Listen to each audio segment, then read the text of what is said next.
Jessica Chobot. I'm neither a cowboy, a ninja, nor a Viking, at least not in public, and this is Nerdist News.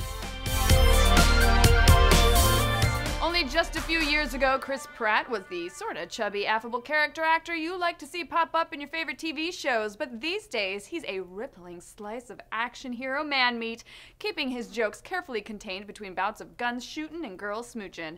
So it almost feels like satire to tell you that he just signed on to star in a movie called COWBOY NINJA VIKING! Woo!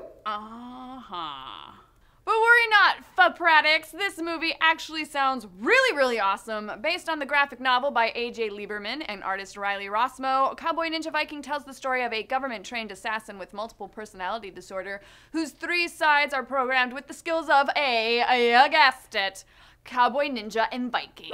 Now we follow him on his Bourne-like quest to stop the billionaire who created the program that made him a triple threat. Apparently, the movie still needs to cast its three titular characters who audiences will see when Pratt switches from cowboy to ninja to Viking mode, while the people around him still see nothing but a super skilled Pratt.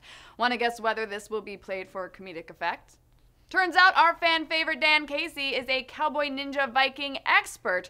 So without further ado, Dan Casey, everybody! Yeah! All three together at last! So, besides the obviously great high concept, what else is there to love about the comic book? I like to say it's very well written, the artwork is fantastic, but mostly it's such a cool idea. You have these multiple personality disorder patients, and the combos they come up with are really incredible. There's one who's a sniper, archer, clothing designer. There's one who's a hitman, Navy SEAL, roadie for Dawkins. Maybe my favorite is the Applebee's waiter, Army Sergeant, frontiersman combo, because you know, you just rolled the dice. Yeah, it's like we get you a bloomin' onion and we get you some tactical prowess.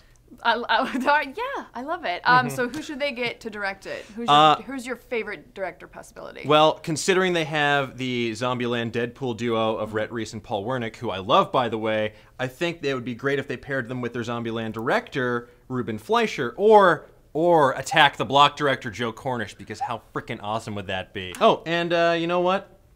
I'm glad we're talking about comic book adaptations, because that's what I'm talking about on today's episode of The Dan Cave. Whoa! That's right, guys. Check it out, Nerdist.com, or just click somewhere. I don't know. I'm gonna go chill back here. You do that. You chill. Very cool. Thanks, Dan. Guys, check out Dan Cave and tell me who you would like to see portray Chris Pratt's alternate personalities, Ken Watanabe, Sam Elliott, and that guy with the big red beard from Game of Thrones.